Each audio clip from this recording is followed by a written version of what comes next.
Perfect. Good morning, everyone. Welcome back to the PT on Ice Daily Show. And today, welcome to Fitness Athlete Friday. My name is Rachel Selina, and I teach within our Endurance Athlete Division. So I TA for our online course for rehabilitation of the injured runner, and then teach our live rehab of the injured runner course. So thank you for being here. We're going to dive into a topic on running. We're going to talk about introducing speed work. And so what I mean by introducing, right? I intentionally chose that word to mean we're going to look at when we first start to incorporate speed work. So either, okay, two cases, either when someone is a novice runner, right? They just haven't done much running before, even if they're coming from a different sport background. So we're looking at moving beyond kind of easy running, building mileage. We're looking at starting to focus and build speed. So that would be our one case. And then our second case, when we're introducing speed work, would be after a period of time of not running, right? So maybe after an injury where someone has been off of running. So those are our two times we're really looking at introducing speed work either back into programming or into programming for the first time.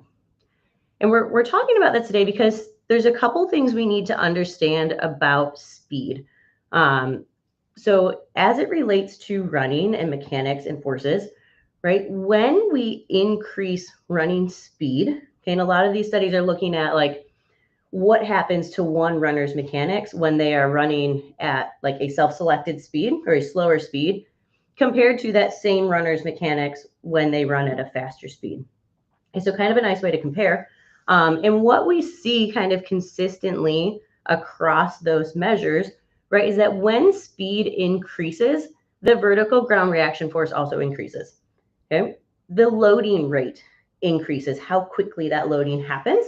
And then we know that the internal load, kind of the load on the muscles and therefore the load applied to the bones, also increases when speed increases. Okay, so we know that's happening. And then why it's important, right, is that increased loading rate, okay, your increased internal load, right, is thought to be associated with some injuries. So thinking about bone stress injuries, right, resulting at least in part from increased loading to the bone from the internal load, right? Or certain diagnoses like plantar heel pain, plantar fasciitis, right, being related to increased loading rate more so than any like specific amount of supination, pronation, some of the other gait variables we might look at. Okay, so it's important to keep in mind because that speed, increased speed, can impact those variables. So we're going to dive into both of those contexts, right? Both of those scenarios, and just talk a little bit about some strategies for introducing speed work. So we're going to start with injury, right? Not all injuries require a runner to stop running, right? That's one of our main things we try to promote is that we want our runners to be able to keep running when they're injured as much as possible. Sometimes what we have to modify, though, in part because of how speed impacts loading and loading rates and what the tissues have to tolerate. If someone's injured but they can keep running, we might have to reduce the amount of speed work that they're doing, right? For example, maybe someone with an Achilles tendinopathy. They might tolerate slower running, easy running pretty well. But if we try to push, right, and make the muscles work harder, make that calf muscle complex work harder with speed work, it might be overloading. So that might be a time period when we need to think about removing some speed work to allow that runner to still keep running with their injury, right? Other times, if we're actually having someone take a break from running, right? So maybe they're off for a couple weeks, or maybe they're off longer, right? Maybe they're off for a couple months without running. Maybe they've had a period of non-weight bearing even. Okay, that's really when we want to be particular about how we're introducing speed work back into their programming. Okay, so if someone, like our big point here is that we want someone to build back their volume first before they introduce speed work again, right? We want them to get back to running what they were previously running volume-wise before they do a lot of faster running. Okay, so where you start coming back to volume depends on how long someone has been off of running, right? And how long it's been without weight bearing or anything like that. But kind of a good starting point, if someone's been off for a little bit, right, we can think about starting at 50% of their previous volume and gradually building that volume from there. All right, I think this is easier when I'm talking through this with patients or with clients, to think of in time, like thinking of our volume in time, especially if we're kind of trying to monitor that intensity piece. So getting back to the full time that they were running, without necessarily having to focus and zone in on how many miles are they getting, right? That way we can keep everything easier and know we're getting back to the same time volume. Okay, so we want to introduce them, get them back to volume first, and then gradually introduce the speed work once they're back at their full volume capacity. Okay, this might have to happen more slowly, right? If someone has been off of running for longer, right? Or if they've had that long period of non-weight bearing, right? We might be looking at a walking progression and then a plyometric progression, or running and jumping progression, a walk or run progression, then a run progression, then getting back to speed work. So the process should be the same, but it might look longer the longer someone has been away from running, right? Whereas that other person that's only been off for a little bit or has only had to modify, they might be able to jump back into higher volume quicker, build that volume back up, then introduce the speed work. All right, that's our scenario one, right? That's our introducing speed work back to a runner after injury. But what about someone who is new to running? Okay, that person, right? They need to just build the capacity of their tissues, right? That tissue specific capacity, maybe their metabolic specific capacity, right? Getting those changes in their body, how their body is able to do long aerobic work, right? We want them to build that base first before focusing on a particular speed. Okay. In my mind, this doesn't mean that I'm not going to have a new runner do any form of speed work, right? I probably will, but I don't want their initial focus to be on like hitting a target time or like a time race goal. I want them to first feel good with running, right? Before thinking, oh, I have to get this specific time at this race, right? In my mind, if someone is doing a new distance, right, or doing a distance for the first time, like this is someone's first half marathon, or someone's first marathon, or maybe it's someone who's done a lot of half marathons, but they've never done a full marathon, right? I want their first time doing that distance to not be speed focused, just so that we can make sure we're not overloading, right? Not doing too much too fast, particularly the too fast part.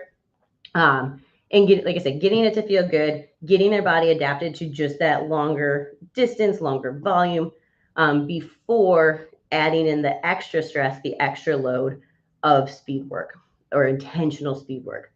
Okay. I think of these in two camps. I think of speed work for new runners or at that new distance as exploratory, right? Versus if someone is more experienced, then I think of their speed work as prescribed. So what I mean by that, exploratory speed work, I think is super helpful, right? If someone is newer to running, they maybe don't know, like they don't have a good gauge necessarily of like, this is my easy pace.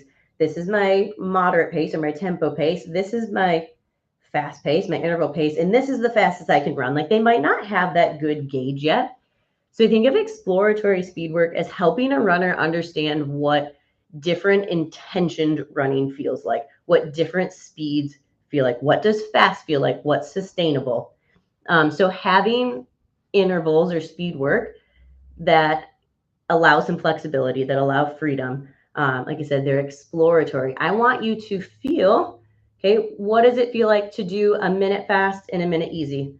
How much can you push that minute fast and still be able to recover in the minute easy, right? As opposed to how can you do a 400-meter run? Okay, can we start easy and keep getting faster? Kind of what's your limit? Finding those different points as opposed to telling that newer runner, I want you to go in every 400-meter interval. I want you to hit, make sure you're at a 7:45 pace. Something like that, I think, can be tricky, just from a mindset then of someone feeling like they have to push to a certain point, even if that's beyond what their body's capacity actually is. So thinking exploratory speed work for a novice runner as we're introducing it. And then finally, once someone is more experienced, right, they've already done that distance. They know what that volume feels like on their body. They know their body tolerated it well. We can start to add that extra stress. Okay. If they want to, they have a time goal, right? Maybe they're trying to qualify for Boston, or they're just trying to get a particular PR on their next run, right? Then we can start to prescribe, okay, here's what you did in your last race. You felt like you had extra left at the end. You didn't hit a wall.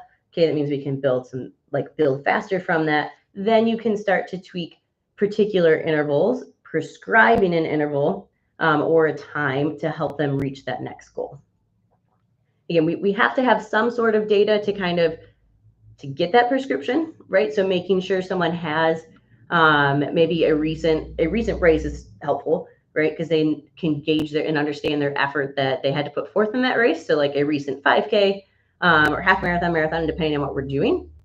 If we don't have those, having someone do like a timed mile or trying to find a max effort 400 meters, just giving yourself some form of base to start from, right? Because then you can build from there and tweak from there. Okay.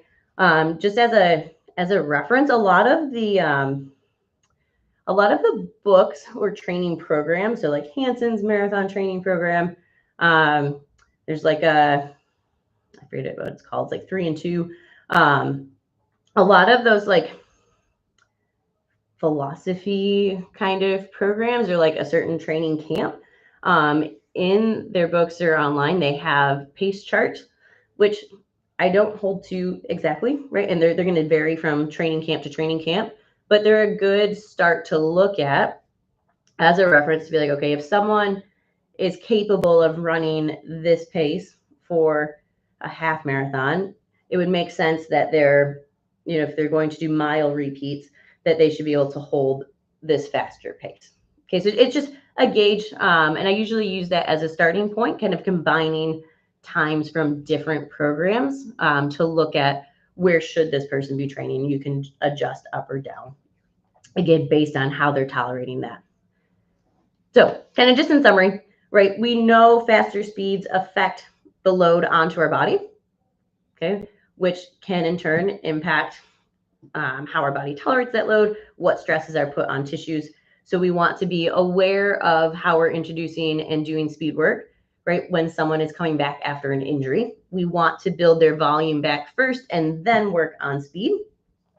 And then when we have a newer runner, right, we want to use exploratory speed work, helping them understand what different pacing is, what it feels like, okay, using exploratory speed work initially, and then as someone is more experienced, starting to use that prescribed speed work. Cool. All right, that is all I have. Thank you so much if you joined in live. Thank you for watching later. I'm pumped. We have our first Injured Runner live course coming up next weekend, February 1st and 2nd. It's going to be out in Colorado, out in Fort Collins area. And I would love to have you join us. If you're out in that area, if you want to learn more about treating injured runners, about looking at gait analysis, okay, starting to understand these different factors. We have, I think right now, 6 seats left for that course. So, like I said, we'd love to have you out there. Have a great Friday and have a great weekend. Thanks, everyone.